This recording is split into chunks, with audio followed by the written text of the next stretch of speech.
Welcome back, everyone. Dr. Jaber Alanzi is with us today. He is a urologist with Lima Memorial. We're talking a little bit about, and I hope I pronounce this right, benign prostatic hyperplasia, also known as enlarged prostate, which is what I'm going to call it because it's easier for me to say. But we know with older Americans that becomes more of an issue. Are there common symptoms, doctor, to look for at that age?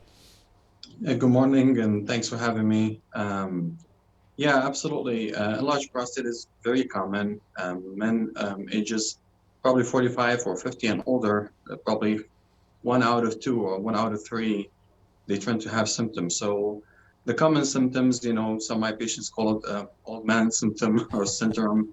So going often to the bathroom, slow urinary stream, rushing to the bathroom, getting up at night, stopping and starting the flow. So it's a constellation, it's a mix of symptoms, but in general, these are the symptoms indicative of prostate issues. And I think about it, and I know you know patients like this who they get older and these kind of things happen, and they're like, it's just, as you said, it comes with old age, and I'm just going to deal with it. But are there bigger problems that could come down the road if you don't do something about these? Absolutely. So we recommend patients to check with their primary care doctors or check with us too.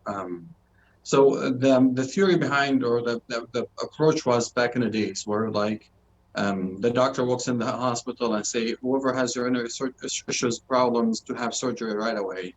But 20, 30 years ago, we started having a lot of medications. They offer a lot of symptom relief. We have patients here, we offer them medications, we offer them just change of lifestyle. That makes a big difference. Now, what we see, unfortunately, in our office is like some patients, they wait too long. And even for being benign disease, some patients come in the stages that it's too advanced that you need to have it end up with a catheter, and even surgery will be too late to do. That's why probably we're going to talk about minimally invasive approaches. They become handy in this point.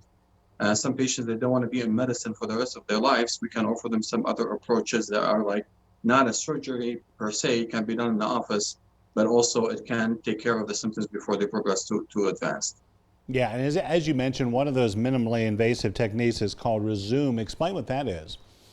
So Resume, it's a procedure can be done in the office under local anesthesia, and we've been doing it here for more than 2 years in Memorial, and actually the results are surprisingly really well, really good.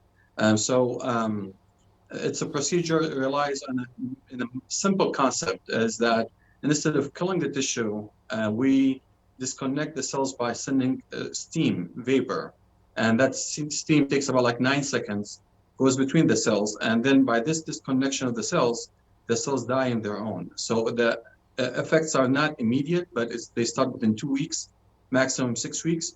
And usually patients, we follow them. Actually, I see patients in 2 weeks, 6 weeks, and 3 months. The majority of them, they have like impressive improvement, and they can be off medications.